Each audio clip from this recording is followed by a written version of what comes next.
تشریف رکھیں۔ اب آپ کے سامنے خطاب کے لیے تشریف لاتے ہیں استاد العلماء فضیلت الشیخ حضرت مولانا قاری عبدالمالک نسیم صاحب۔ سبھی احباب تشریف رکھیں۔ خطاب کے لیے تشریف لاتے ہیں قاری عبدالمالک نسیم صاحب۔ السلام علیکم ورحمۃ اللہ وبرکاتہ۔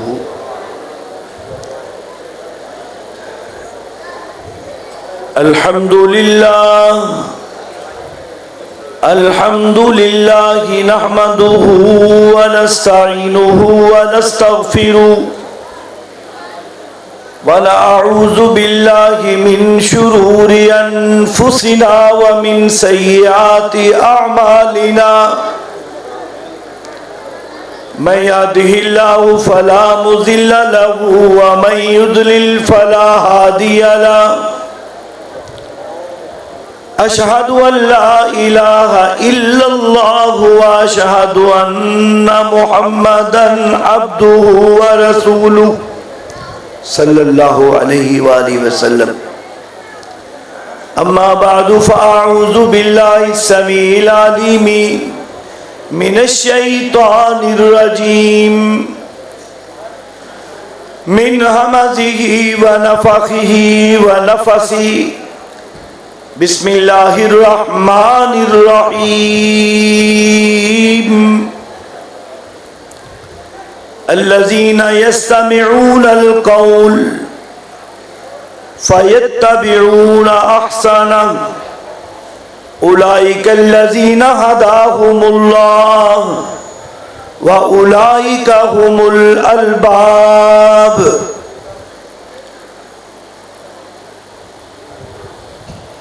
اے کاش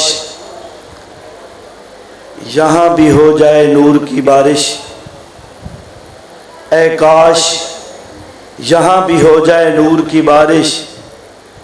ایمان کے شیشوں پر بڑی گرد پڑی ہے. محترمین بھائیوں، بزرگوں، نوجوان دوستوں، عزیز بچوں اور ساتھیوں، سٹیج پہ جلوہ فرما جماعت کے عظیم علماء کرام اور ہماری جماعت کے محبوب وائز ہر دل عزیز خطیب حضرت العلام مولانا احمد حسن ساجد حفظہ اللہ، آپ کے اور ان کے درمیان زیادہ دیر حائل ہونا نہیں چاہتا. محترم بھائی کی اجازت سے چند منٹ آج کی اس کانفرنس میں صرف اپنا حصہ اور نام لکھوانے کی غرض سے اہلیان ٹھیٹھیا مجھ سے اور میں اہلیان سے اچھی طرح واقف ہوں کہ ماشاءاللہ دینی جذبات، قرآن و سنت کے اجلاس، دعوت و تبلیغ کے حوالے سے ان کی جستجو اور محنت نوجوانوں سے لے کر بچوں تک اور بچوں سے لے کر بوڑھوں تک تمام کے دلوں کے اندر ایک محبت ہے دین کے حوالے سے، ولولہ اور جذبہ وہ دیدنی ہے. سالانہ یہ کانفرنس سیرت النبی صلی اللہ علیہ وسلم کا انعقاد اور آج کے اس پرفتن دور میں اور اسی طرح آج کے اس معاشی حالات کی تنگی کے پیش نظر اس کے باوجود اتنے مہمانوں کو بلانا، ان کو بیٹھانا، ان کی مہمان نوازی کرنا، یقیناً وہ تمام دوست جو اس کار خیر میں حصہ لیتے ہیں، اپنا وقت دیتے ہیں، مال لگاتے ہیں، خدمت کے کام سر انجام دیتے ہیں، کئی دنوں سے اس کانفرنس کو بہتر سے بہترین بنانے کے لیے ہم وقت تنگدہی کے ساتھ، محبت اور جذبہ کے ساتھ وہ کوشاں رہتے ہیں۔ یقیناً وہ نوجوان، وہ بزرگ، وہ بچے، وہ مائیں اور وہ بیٹیاں خراج تحسین کی مستحق ہیں، عزت کی مستحق ہیں، مقام اور مرتبے اور شان کی مستحق ہیں، جو اس قسم کے اجلاسوں کا انعقاد کرتے ہیں اور کرواتے ہیں۔ محترمین بھائیوں، چند منٹ آپ کے سامنے اس بات پر ہی کہ یہ کانفرنسیں، یہ دعوت و تبلیغ کے میدان، جس بھائی نے اپنے پاؤں شاؤں سیدھے کرنے کر لیں، پھر شیخ صاحب کا خطاب ہونا ہے، پھر دل جمی کے ساتھ بیٹھ کے پانی شانی پینا ہے پی لیں۔ میری گفتگو تو عام سی گفتگو ہے۔ میں گزارش کر رہا تھا کہ یہ جلسے، یہ اجلاس، یہ دعوت و تبلیغ کے پیغام آپ کے اندر ایک ایسا پیغام چھوڑ جاتے ہیں کہ کہاں سیرت کی باتیں ہوئی، توحید کی باتیں ہوئی، دعوت و تبلیغ کی باتیں ہوئی، رسول اللہ صلی اللہ علیہ وسلم کی ولادت سے لے کر آپ کی وفات تک کی باتیں ہوئی، نبی پاک صلی اللہ علیہ وسلم کی رفعت و بلندی، مقام و مرتبہ، شان و عظمت کی باتیں ہوئیں۔ ان باتوں میں سے اگر ایک بات بھی میرے اور تیرے پلے میں پڑ گئی، مجھے ایک بات ہی سدھا گئی، سیدھا کر گئی، میری عاقبت سنور جائے گی، میری دنیا بن جائے گی، میری قبر بہتر ہو جائے گی۔ محترمین بھائیوں، یہ دعوت و تبلیغ کے اجلاس منعقد کرنا کوئی آسان کام نہیں ہے، یہ بڑے مشکل کام ہے۔ کہیں ہمیں حکومتی حوالے سے، کہیں ہمیں اپنے دوستوں کے حوالے سے، کہیں ہمیں کسی نہ کسی مالی ضروریات کے پیش نظر کئی مشکلات سے گزرنا پڑتا ہے، لیکن اندیا، سوچ، فکر، محبت، ولولہ، جذبہ، قوت، شان، تگودو، محنت، ہمت، سعی، کوشش، جدوجہد صرف اس لیے ہوتی ہے کہ مجھے اور آپ کو دین کی کسی بات کی سمجھ آ جائے۔ بات سمجھ رہے ہو؟ یہ اجلاس دعوت و تبلیغ کے حوالے سے جو میں نے آیت مبارکہ پڑھی، سورہ زمر آیت نمبر 18، الذین یستمعون القول، الذین یستمعون القول، باتیں بہت کچھ سننے کو ملتی ہیں۔ انسان کے کان اللہ نے بنائے ہی سننے کے لیے ہے، سمیعا بصیرا، یہ سننے کے لیے اور دیکھنے کے لیے، آنکھیں دیکھنے کے لیے، کان سننے کے لیے۔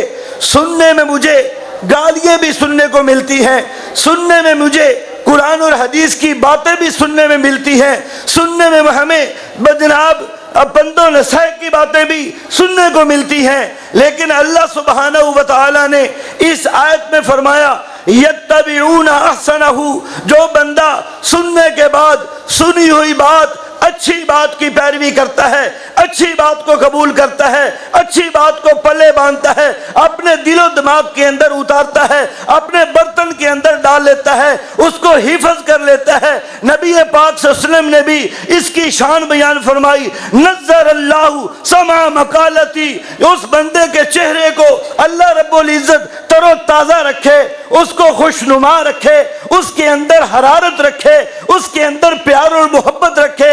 جس بندے نے میری بات سنی، اپنے برتن میں اتاری، حفظ کر لی، یاد کر لی، یاد کرنے کے بعد اس بات کو آگے پھیلایا، اللہ اس کے چہرے کو تر و تازہ رکھے۔ لیکن اللہ کیا کہتے ہیں؟ اوہ سونی بات، اچھی بات، پیاری بات، دین کی بات، تبلیغ کی بات، محبت کی بات، پیار کی بات، نماز کی بات، عبادت کی بات، معاملات کی بات، اخلاق کی بات، باتوں میں بڑی باتیں آتی ہیں۔ تم نے اگر کوئی احسنہ اچھی بات چن لی ہے، اولئک الذین ھداھم اللہ، اللہ نے تمہیں ہدایت کے رستے پہ ڈال دیا ہے، اللہ نے تمہیں ہدایت کے رستے پہ ڈال دیا۔ اور یہیں بس نہیں، ہمارے ہاں لوگ کئی قسم کے لوگ، کسی کی مال کی وجہ سے اسے عقل مند کہتے ہیں، کسی کی خوبصورتی کی تعریف کرتے ہوئے اسے عقل مند کہتے ہیں، کسی کی جناب چودراہٹ اور عہدے کی وجہ سے اسے عقل مند تسلیم کرتے ہیں، حالانکہ وہ پرلے درجے کا بے وقوف ہو۔ لیکن اللہ کہتے ہیں کانوں سے سننے کے بعد اچھی بات کو قبول کرنے والا جس طرح میری طرف سے وہ ہدایت پر ہے، اولئک ھم الالباب، اسی طرح یہ بندہ عقل مند بھی ہے۔ عقل مند ہونے کے لیے باتوں کو سننا، سننے کے بعد اچھی بات کو قبول کرنا۔ آپ اچھی باتوں کو قبول کرنے کے لیے تیار ہیں؟ سارے دوست بولو، سارے تیار ہیں؟ کتنی اچھی باتیں آپ نے سنی ہیں، علماء نے، خطباء نے، واعظین نے اس انداز میں آپ کے سامنے گفتگو رکھی کہ ایک ایک بات یاد رہ سکتی ہے، لیکن اس کا اگلا پہلو ہے یاد تب رہ سکتی ہے جب اپنے عمل میں آ جائے اور دوسرے کے لیے تبلیغ میں آ جائے۔ اس کی تبلیغ کرو گے؟ رسول اللہ صلی اللہ علیہ وسلم کی ایک حدیث اور بات ختم۔ پروفیسر حامد حماد حفظہ اللہ، ہماری جماعت کے بہت بڑے مفتی، شیخ القرآن و شیخ الحدیث و شیخ التفسیر، مفتی پاکستان عبدالستار الحامد حفظہ اللہ، حماد حفظہ اللہ، ان کے یہ بیٹے ہیں، جی سی یونیورسٹی کے اندر یہ پروفیسر ہیں، عالم دین ہیں، نوجوان آدمی ہیں، متقی اور پرہیزگار انسان ہیں۔ انہوں نے ایک اس جوانی کے اندر کتاب لکھی ہے، دعوت 40 دعوت۔ کیا کتاب کا نام ہے؟ 40 دعوت۔ دعوت و تبلیغ کے موضوع پر 40 حدیثیں۔ اس کے ابتدائیے میں جو بات لکھی ہے نا، وہ میں آپ کے گوش گزار کرنا چاہتا ہوں۔ آپ نوجوان ہیں، جوان بوڑھے ہیں، عقل مند ہیں، مسلمان ہیں، اور سلیبس بالکل مختصر ہے، اور اعزاز بہت بڑا ہے، مقام بہت بڑا ہے، شان بہت بڑی ہے۔ جس شان و مقام و منزلت مرتبے کو پانے کے لیے ہر مسلمان مرد عورت کا دل چاہے گا، اس بندے کو فرمایا جس بندے نے 40 حدیثیں یاد کی۔ کتنی حدیثیں؟ 40 حدیثیں یاد کی، اور ان حدیثوں میں لوگوں کا دینی فائدہ ہو، ان حدیثوں میں لوگوں کا دینی فائدہ ہو۔ دینی فائدے کی نیت سے 40 حدیثیں یاد کرنے والا مرد عورت، اور دینی فائدہ یہ ہے کہ اللہ کے نبی صلی اللہ علیہ وسلم نے فرمایا من ينفع خیر الناس من ينفع الناس، لوگوں میں سے بہترین وہ ہوتا ہے جو لوگوں کو فائدہ پہنچائے، اور فائدہ پہنچانے والا وہ ہوتا ہے جو لوگوں کو دینی حوالے سے خیر خواہ ہو۔ 40 حدیثیں، دینی فائدہ یاد رکھنے والا، اپنے دل کے اندر عزم رکھنے والا، اس کو مقام کیا ہے؟ فرمایا کل قیامت کے دن جب اللہ کے حضور بندہ پیش ہوگا، نبی پاک صلی اللہ علیہ وسلم اس کے اعمال کی گواہی پیش کریں گے۔ اس کے عمل پر اس کی گواہی کون دے گا؟ نبی پاک صلی اللہ علیہ وسلم۔ نمبر 2، اس کے گناہوں کی سفارش رسول اللہ صلی اللہ علیہ وسلم فرمائیں گے، اس کے گناہوں کی سفارش نبی پاک صلی اللہ علیہ وسلم فرمائیں گے۔ اور نمبر 3 بھائیوں، فرمایا اللہ پاک اس کو کیا اعزاز دیں گے کہ اب اس وقت علماء کو انبیاء کی صف میں، انبیاء کے مقام کے اندر کھڑا کیا جائے گا، اور ان 40 حدیثوں کو یاد کرنے والے آدمی جو 40 حدیثیں یاد کر کے لوگوں میں تبلیغ کی غرض سے پھرتا ہے، دعوت کی غرض سے پھرتا ہے، لوگوں کے کنڈے کھڑکاتا ہے، لوگوں کی اصلاح اور فکر کرتا ہے، کل قیامت کے دن اللہ اس کو فقیہ امت بنا کر امت کے فقہا کے اندر کھڑا کریں گے۔ یہ نصاب نصب العین بھائیو زیادہ یا تھوڑا؟ اس لیے علماء کی مجلس قائم کریں، علماء کی مجلس میں بیٹھیں، علماء کے ساتھ وقت لگائیں، علماء سے سیکھنے کی کوشش کریں۔